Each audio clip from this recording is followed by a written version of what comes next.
Webinar. Well, hi guys, this is Jim Morgan. I'm with Caring Transitions, and right now we're doing Life's Co-Pilot, and I've got a guest today I'm very excited about, Knute Rotto. He is a certified senior advisor, and he does a lot of things, but one of the things that just intrigued me when I found out about his service was he helps you have that hard conversation with mom or dad when it's time to take the keys away. So, Knut, I'm going to let you introduce yourself. Tell us about your company and the scope of the things you do, and then we can kind of get into the car keys. Great. Thanks, Jim. Thanks for inviting me today. I'm glad to be with you. So I'm Knute Rotto. I'm with Senior Care Advisors. We're a company that is actually across 37 states. Indiana is one of them, and we have over 100 different owners in a variety of different areas. So we have a nice network that allows us to, share referrals as families are moving families across the country. So, for example, I've had a family from Florida who had a senior mom who was needing to move back to Indiana, and so that was a nice referral, and they don't have to. The worker didn't down in Florida didn't need to move into Florida, move up here. They could just send them to me, and I could help and assist. So, what do I do? As Senior Care Authority, we assist uh, families and their seniors navigate the senior living space. So that ability to understand and figure out where do I need to live if I'm transitioning out of my home into an assisted living or memory care or independent living.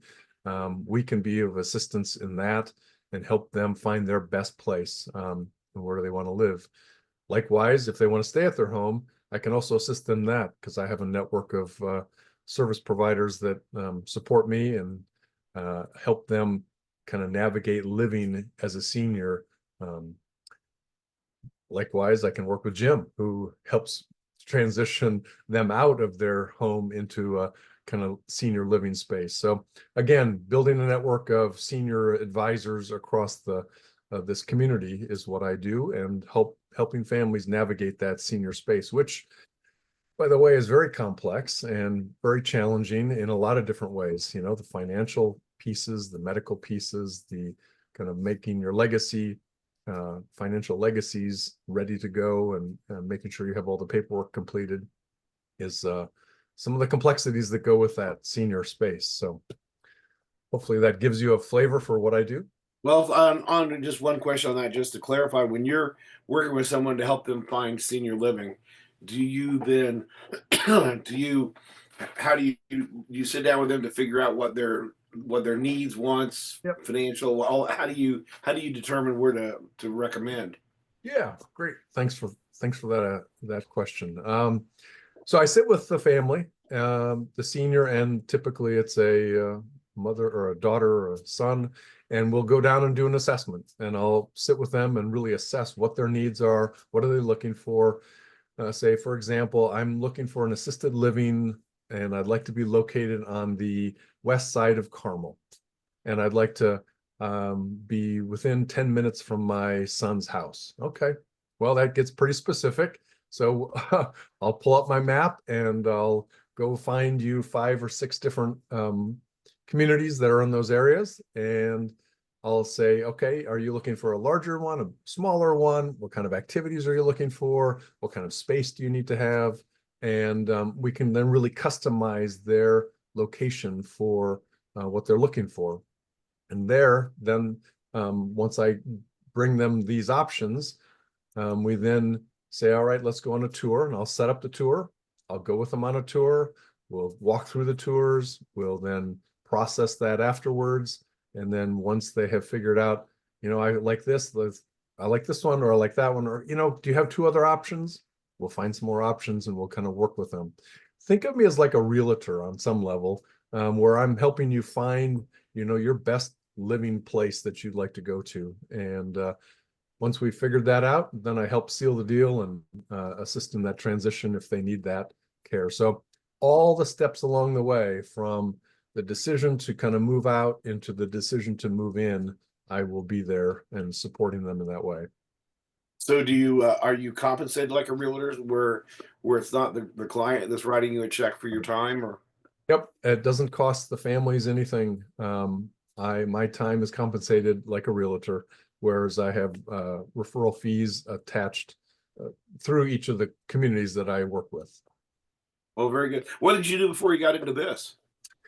So I've been in the human service space for over 30 years, senior executive level positions in kind of the child welfare and mental health, behavioral health, adult and kid space. I've been in the managed care arenas, assisting in large kind of behavioral health managed care spaces out in the East Coast. Was also with people with disabilities, serving them both here in Nebraska, um, assisting individuals living in the community with their families, but also operating in group homes and independent living like scenarios for all the people with intellectual and developmental disabilities. So have been in that human service arena for forever. My career, I'm a master's in social work, so I've kind of had that compassion for people. And this is the last frontier. My parents are 86 and still alive and trudging through this senior space. My in-laws live right across the street and both 86 and 91. And so we're in that world of, I'm also navigating that space. And Right. I figured, you know what, if I'm going to live it, I might as well learn it and see if I can assist others in doing that. So that's how I That got. reminds me, that's kind of how I got into the career Yep, transitions part of the whole process as well. And that's exactly why Life's Copilot exists, because I got so frustrated trying to find good information that I wanted a yep, resource for people to find good information. So, absolutely. So on one of your facets that you do within your scope is this car key thing. And when I heard that, I was like, I had never heard that anyone provided professional services in that area. Mhm. It's a challenge. I know I've had that conversation with family members before, and it's never fun. Yeah. So kind of tell us a little bit about the background of this, and then how that works, and let's have a and then kind of what you do with that whole process, and maybe if someone is not in an area that's a service area of you or one of your franchises, some things they can take to that table to have that conversation. Sure.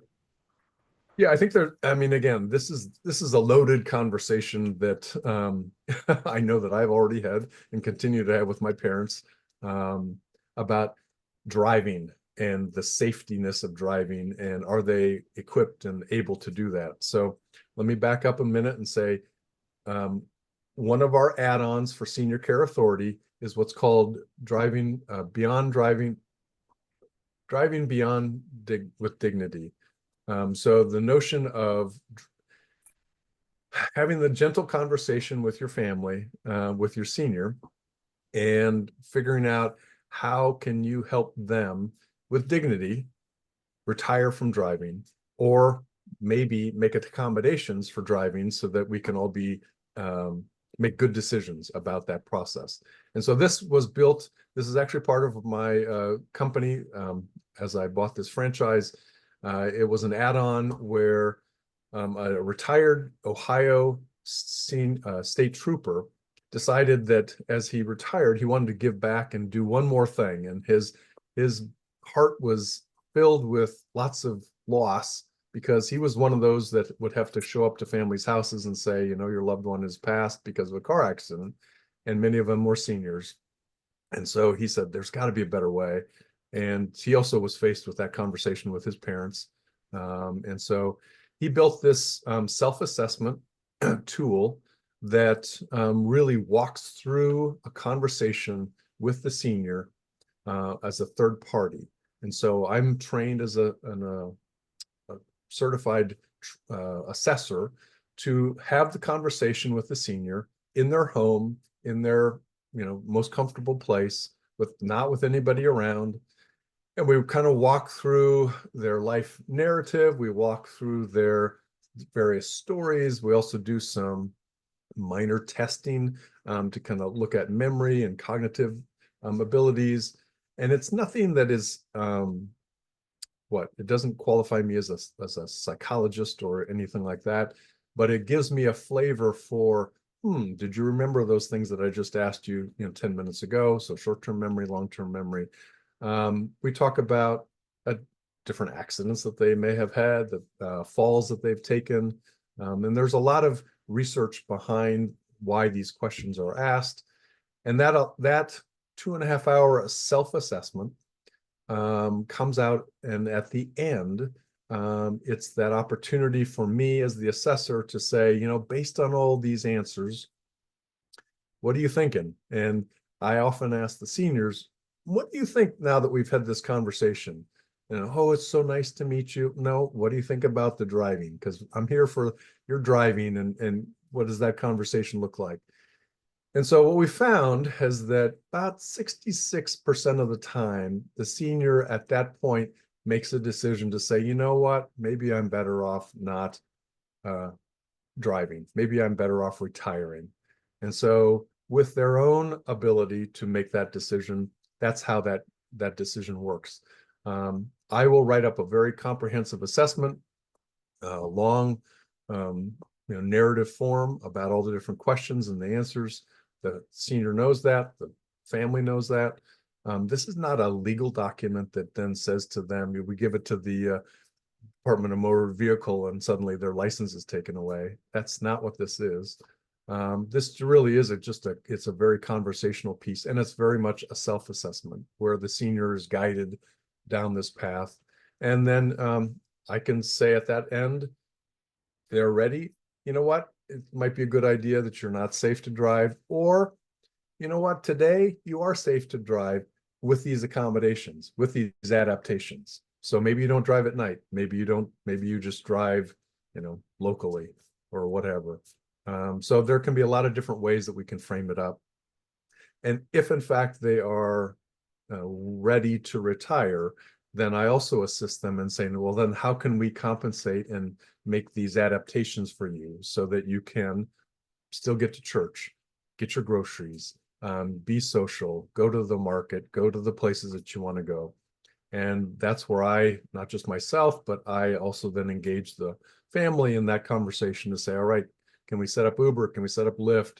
Can we set up the transportation that is needed so that mom or dad can, still have a social life and a life that doesn't feel like all their independence is being taken away. So that's the process. That's what it looks like. It's a fee-based process. And it's about 2.5 hours of the senior's time. And then it's a conversation at the end with the family. And, I think we feel like the success has been that seniors feel like it's a gentle enough process that it allows them to really explore in depth, not in a defensive way. I'm a third party person. Doesn't matter to me at this point. I'm take away the energy of the family, the daughter saying, I need your keys right now, right? Or lock them up, or, it really tries to get rid of that divisiveness that is so challenging, and hopefully interject as a third party that a more objective view of, hey, what does it look like and how do we help with that? So that's the product. That's the kind of the service that we are offering to families. And again, there are different ways to do it, but this is one approach that we have found to be pretty useful, pretty gentle, allows the senior and their families to, not be engaged in a divisiveness process, which we all know the stories, right? I mean, I had that the other day with my father, who I had to drive down to Destin for 11 hours, and because he can't see and he thinks he's the best driver in the world, and I've never had an accident. Well, until you have the first one, then you will have had an accident, and we are trying to prevent that. But that's the conversation we're having, right? Which is, I yeah, would imagine that's one of your more difficult clients. yeah, I have two sets. I have living every single day. I live with these conversations on both sides of my family, and I'm neither of them want to take this assessment either. They're Right, I can see like, that. we know where you're going with this, Canute. We don't want you to do that on us. And I'm like, look, it then at least have the conversation with me. So we are having the conversation. It's open, it's not divisive at this point, and they get the end game. But it's also, look, let's be realistic about it. Your reaction time's not the best. Your vision is going, your hearing is declining. You have falls, I mean, really, one of the key notions of this self-assessment is how many falls have you had? And there's research to support that if you've had more than 2 falls in a year, you're probably not in a good place to drive because of that means you have balance, you have reaction issues, you have all sorts of things going on that aren't good and doesn't make you a good driver. Now, maybe you could see well, but if you can't hit the brakes right, or if you can't discern you should hit a brake or you should hit the gas, or you can't maneuver and weave back and forth right, I mean, that has nothing to do with seeing. That has a lot to do with your bodily abilities. So yeah, So how do you get into the reaction time stuff with them as in your 2.5 hours? yeah, Are there any reaction tests that you do that's not questions or? yeah. There's actually there's a couple tools that I mean, I can't remember the names of them, but they are actually science-based. People have used them pretty regularly in how they do these tools. And it's memory and it's memory and it's timing and they're timed. There's a couple time tests to see if they can do this, if they can replicate things, and then also if they can get through a maze. And so those tell me some part of the story. We talk about dings on the car. Have you have you had a few dings that you haven't told your kids about? Those little scratches here or there. Oh yeah, maybe I hit a cart, or yeah, I might have hit a tree, or I might have hit a mailbox. Oh really? Yeah. Do we know about? No, we don't know about those. And or I went too far into the garage and nailed the wall because I thought that wall kind of moved on me, whatever. Yeah. So it's having those conversations that we sometimes not intentionally forget, but forgot about that little thing here or there. And then what this conversation with me does is brings up some of these things. And we start putting a list together of all of that, right? So when you're in the heat of a battle, think of it, in the heat of, you're very defensive, you're not going to tell anything. You're not going to say a word like, hey, I'm clean, I'm good. Haven't had a issue at all. But when you start having this conversation with me, who you don't know from Adam, and we start talking about family stories and life and things that you've done and what you're proud of and where you're at, and then kind of work into driving and what is it, where are the best trips you've had and all those kind of things. It softens the process and it Right. moves through kind of a passage of time. And Well, you take the emotion out of it. Okay, yeah, from that perspective, yep, so I mean that's what Caring Transitions does. So a lot of times we're the ones that can help them determine what they're going to move and what they're not going to move and what they're going to part with and how to part absolutely. with it. And because we're a interested but disinterested third party. Same thing. Same. Yeah. It really is that same process. Think, why do we pack so much stuff in our house, right? And then all of a sudden we're like, do I really need that? Have I even seen that box for 5 years? And now Mhm. today I need it and I can't part with it? No, I mean, really, if you take the emotion away and all the memories that go with it, you don't sap your memories, right? But we think we do. Right. So, I mean, as an example, just the other 2 weeks ago, I got rid of a whole bunch of clothes and items that I now can't even remember what I got rid of, right? Right. And at the time, it was challenging to kind of put that box together because I'm like, oh boy, this is a lot of stuff. No, not at all. Well, it's like, to give you an example, your biggest problem is on getting the key problem to talk to is your own family. Yeah, Okay. But I'm in the business of trying to keep people out of storage units, yep. and my mom has one, which drives me crazy. Okay. But Right. she has finally agreed to start letting things go. Well, I've been going in there trying to deal with that. And I had a sibling that lost their mind, just got all upset and all, crying and throwing a fit because, oh, these are all precious things. And I'm going, are they? Yeah, They've been in that storage unit for 7 years. Nobody has tried to figure out how to take them out of there. Okay, yeah. nobody has been in that storage room in all that time. And I go, Mom's got $20,000 in the storage unit, in rent. Are they that precious? Okay, so the memories attached to them are, but Right, you have those whether you see those things or not. right. Mhm. Yeah, the ability to curate and to figure out, okay, so how do I capture that memory, right? Maybe take a picture of this with Yeah, mom. Maybe have mom tell me a story on the video, and then we get rid of that item because right. it's really not valuable at this point. And yeah, when you put money to it, that's the trickiness of driving is we put all these values, like they think they're going to lose their independence. They think they're going to lose, and on some level they will lose independence, but we can help craft re-independence with other ways, and there are other ways to do that. So how do we do that so that they don't feel like their life is going to fall apart and they're going to lose all of these pieces of it? How can we get them to church? How can we get them to the grocery store? We have a lot of things these days where now things are brought to you. All right. We have Right. Amazon. Well, we have Uber Eats. We have Kroger delivers. Everybody delivers now. So there's ways to get your groceries to that. But I also know that there's a social component that people love.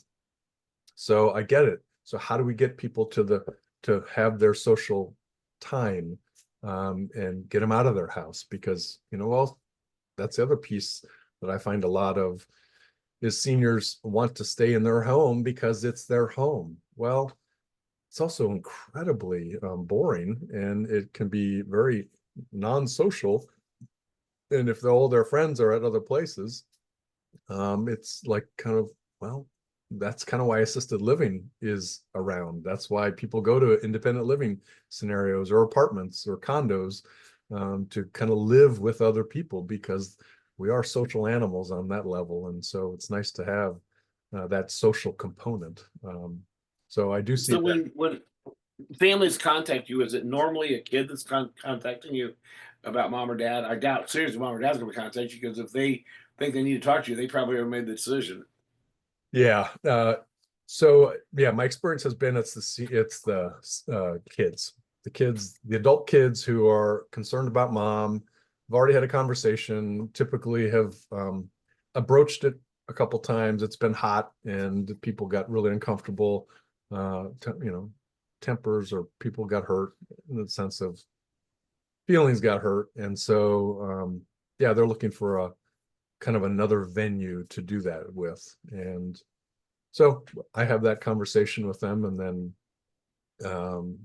we figure out if this is something that the seniors would agree to, and so I will then have that conversation with the senior before we engage in any. Yes, this is going to happen for sure. We'll have the conversation. Say, are you willing to talk with me and have this dialogue? And there are. I mean, as an example, there are other things, other ways to go about it. I'm just one approach. Right. We have other places where you can take a driving test. You can go. AARP has a couple of resources online where you can do some driving tests to see how you score. I also know that there are actually driving um, tests that you can actually physically go behind the wheel with some occupational therapists and here in town. That if you want to go do that, those in my eyes, those are a little more hardcore. Like, okay, if you already aren't comfortable with mom driving, if you really think putting her behind the wheel to become even more nervous, and then slam her with this, well, now see, I told you, you really aren't a good driver. I mean, that's there's a point at which I don't know that that's the best way Yeah. to do that, but it's available, and those are available. And I think to me, the simplest is, hey, have you driven with mom? And so, have you done that? Have you been with her while she's driving, and kind of talking with them about what does that look like? How do you, can you see left very well? Can you are you dinging things here or there? Right? I mean, mom, what do you think? And get a sense from them. Are they it, funny thing here, we live in Carmel, right? Lots of roundabouts. You can tell the seniors that are hitting the roundabouts because they are incredibly cautious on them. And I know my mother-in-law, she's And they're usually in stopped. front of me. She stopped in a few of them right in the middle. And I'm like, what are you doing? You got to Yeah. keep going. I don't know which way to go. And I said, just keep going around a circle then. Just keep going around a circle. Oh, I can do that? I said, yes. There's no rules that say you have to get off. Just keep going in the circle. And then you can decide where you're comfortable getting off. But like too fast, too slow, can't make a decision, trouble parking. I mean, those are just signs that um, things have to be different. And that's again where that potential third party coming into play can assist a family. And so, yeah, the seniors don't call me. What's funny is I have senior friends who have called about their friends. Right. And I said, okay, so are you comfortable driving with them? No. Okay, well, is that not a signal? Yeah, it is, but I'm not going to tell them. Okay, well, then maybe you want me. I see maybe you're being a friend and telling them to call me, right? So there would be that kind of, I've had a couple of those. Of course, my mother-in-law across the street tells on all of her friends who she wouldn't drive with. And I'm like, well, that's might be worthy of a call, huh? Well, I don't drive with them anymore. I said, well, I appreciate that you're being safe with them, but maybe we should help them not be on the road because it's not just about their driving, it's about can they react to the other drivers. And Right. so another way to frame it is, look, it's not just about you and your ability or inability to drive, it's about how can other drivers react to you.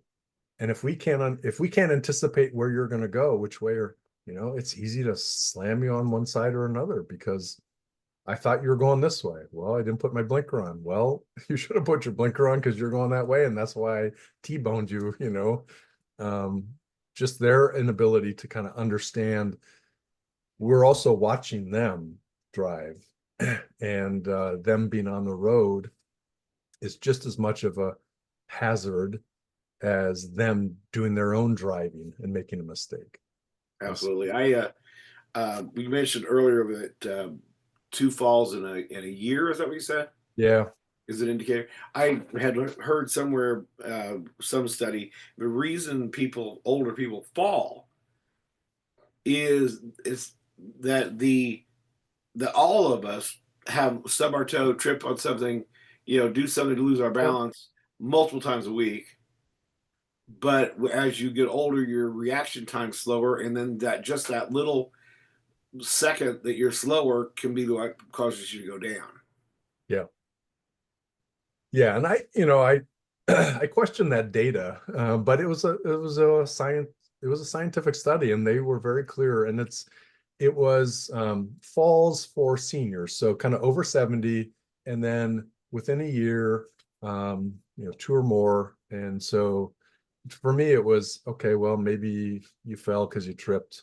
I'll give you one, maybe two, but you keep going. And like like my father, he's had four in a year with one cracked femur and another busted hip. And I'm like, yeah, that kind of tells me a lot, Dad, that Right. you are not in good shape. Well, I got good reaction time. Well, no, you really don't. And that's in the car, that second, how many One hundreds of second. feet is that? Yeah. It's yeah.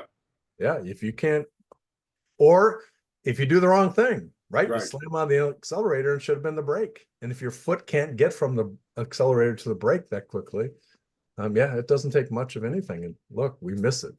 Well, So, I remember having that conversation with my father-in-law. He had driven from Wabash to Fort Wayne because my mother-in-law was in the hospital at Fort Wayne. So he drove there so he drove there. yeah. But when we got there, getting him out of the parking lot to the hotel, I had to put him in a wheelchair, and then I watched how long it took him to get his feet on those little platforms. Yeah. And I'm going, there's no way in the world you can get your feet on a brake, if you're in an emergency. So, Right. Yeah. It's It's those little things, and I think it's again, that's the challenge, right? The seniors feel like they're, hey, I can see and I've got good reflexes and all that, but yeah, you're shuffling around the house, barely shuffling, or you can barely get in and out of a chair.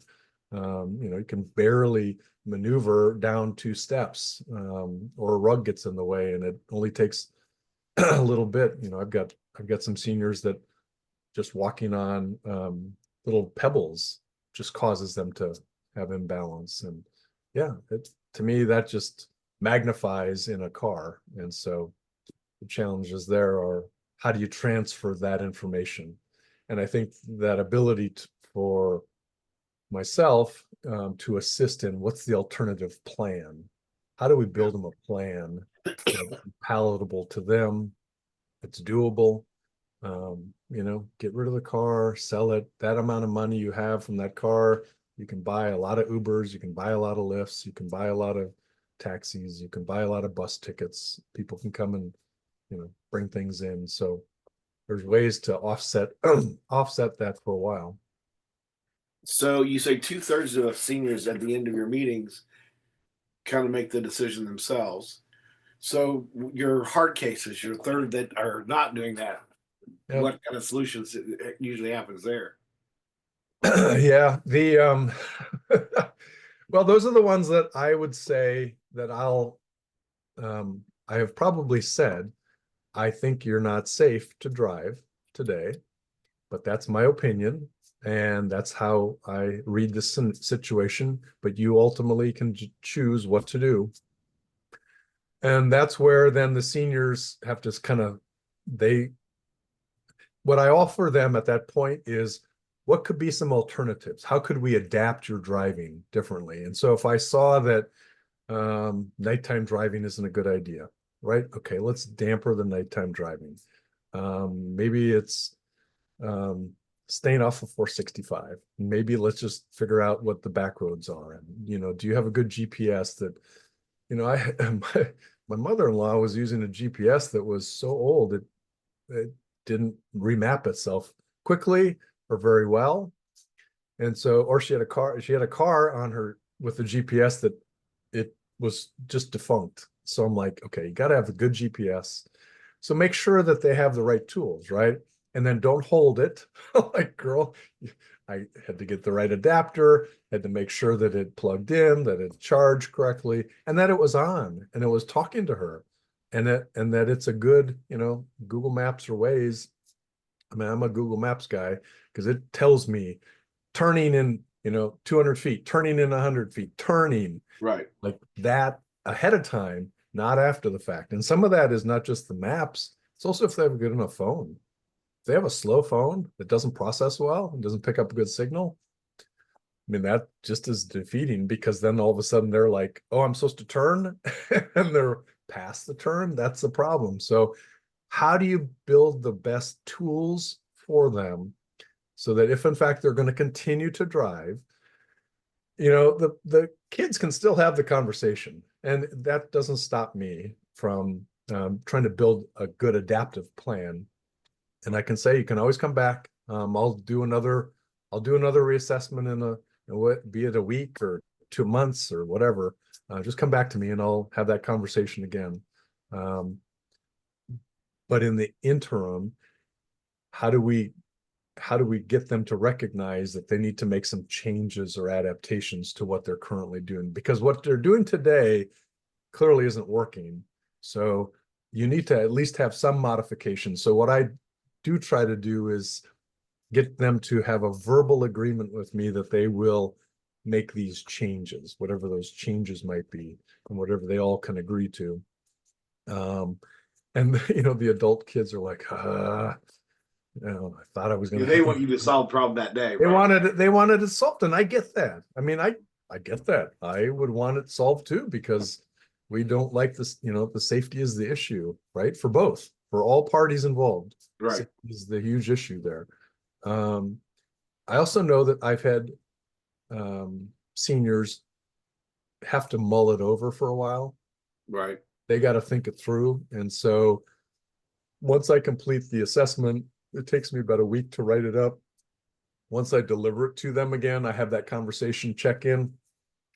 And at that point, I've had some that have now said, you know what? That's a good idea.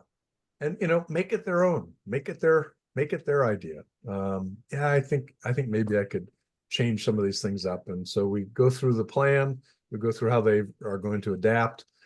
And then some of them say, yeah, maybe I should end this, So I've also done the, hey, what if we try, for a couple weeks, setting up, where's your calendar? What does it look like? All right. So I've got a doctor's appointment here, doctor's appointment there. I've got to go to church here. I've got this. So what if we try some of the Ubers and Lyfts that we've got around here? And then there's some other public transportation, or your daughter is willing to go to the doctor's office with you on this one. Son will do this one. We'll get you Ubers on these. We'll get your grocery shopping coming in. And what if we try that temporary plan? Just try it for 15 days or 30 days and see how that looks, and see if you could start replacing some of those times with an alternative time, or alternative transportation. So I've done that too, kind of slowly. How did that work for you? Oh, that was kind of cool. Somebody else drove me. I didn't have to worry. Yeah. And you didn't have to go an hour ahead of time of your appointment, right? I mean, I know that mine prep very early. They think they have to get all dressed up and ready to go, and then they have to like leave extra early, and they do. Now you don't have to be so early. You can be more timely, and you have more time in the morning to get your coffee and to relax and not get stressed out about things. So I've tested out that water where it's a slower transition. Let's test a few things. Let's try these things out. I helped my mother-in-law set up a Uber app so she could understand how that looks and works. And, I sat with her, hey, let's make an appointment. Here's how this works. And with her calendar, contacts, she has all the information in there. So it's super simple to, oh, I just want to go to this place. Okay, go to Kroger, drop it in there. Oh, that's how that works. Yeah. Credit card's already on file. Everything's in there. Now, those who want to pay in check and cash, we need to grow up and figure out that you got to have a credit card, because Yeah. Well, you in Hamilton County where you are, there's also that Hamilton County transport service, which is there really is. convenient transport. Yep. It's dirt cheap. My mom and dad used to use that. So Yep. Yep. And that's available. And again, for some that works. For others, no, yeah. I want my personal driver. And so I also know we experimented with we had a personal driver that worked out for a while when she needed it, and that worked great. Yeah. Allowed her Well, that when it comes to that reaction, I would imagine as aging happens, it happens potentially slowly, so you don't really necessarily notice the erosion. I think maybe I'm more sensitive to it because I had a situation where I saw what reaction can do. I was actually taking driver's training, so what, 15, 16 years old. And I've been driving since I was 6. My dad put me in trucks and tractors, and I was Yep. driving to town when I was 10 to get parts. Okay, that's everything. Um, but so when I was in my driver's training class, my instructor kind of took that as a break when I was driving, because the other two kids in the back seat, I would want to lay down and hide my head because it was terrifying. But so he would just kind of relax when I was driving. But I had torn the muscles in my back in half doing something on the farm, and so it was spazzing all the time. So they had me on muscle relaxers. Yeah. Well, it didn't affect me mentally at all. Okay, and I really didn't know how it affected me body wise because I could get through my day fine. But I was driving, and my instructor was beside me, and I'm coming to a stop sign, and an older gentleman on a walker was going across, Mhm. and my leg wouldn't move. Yeah. My brains like hit the brakes, and I had to yell at my instructor to hit the Stop. brakes. Thank God he was there because I Yeah. couldn't get my leg Yeah. to Yep. do it. So that was the last muscle relaxer I ever took. Okay, Right.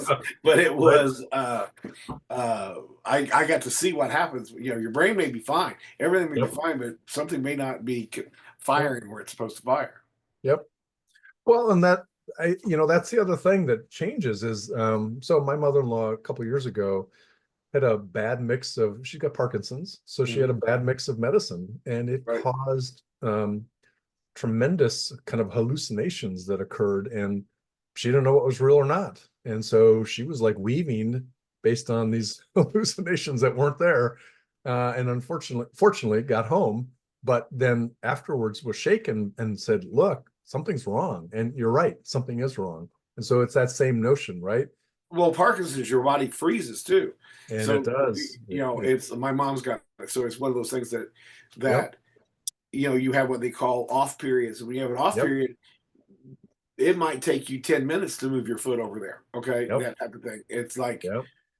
and then you can have the dyskinesia side of it if you have Yep. too much of it, whatever. And then all of a sudden your body's All kind over. of doing whatever it Right. wants to do. So Right. Parkinson's would be a really interesting challenge to drive. Yeah, it is. Mhm. And just again, medications can change. All of a sudden, one med, maybe they haven't taken it, but they took it, and then now a week later they're showing signs because it's full into the blood, and they're like, Right. whoa, something's wrong.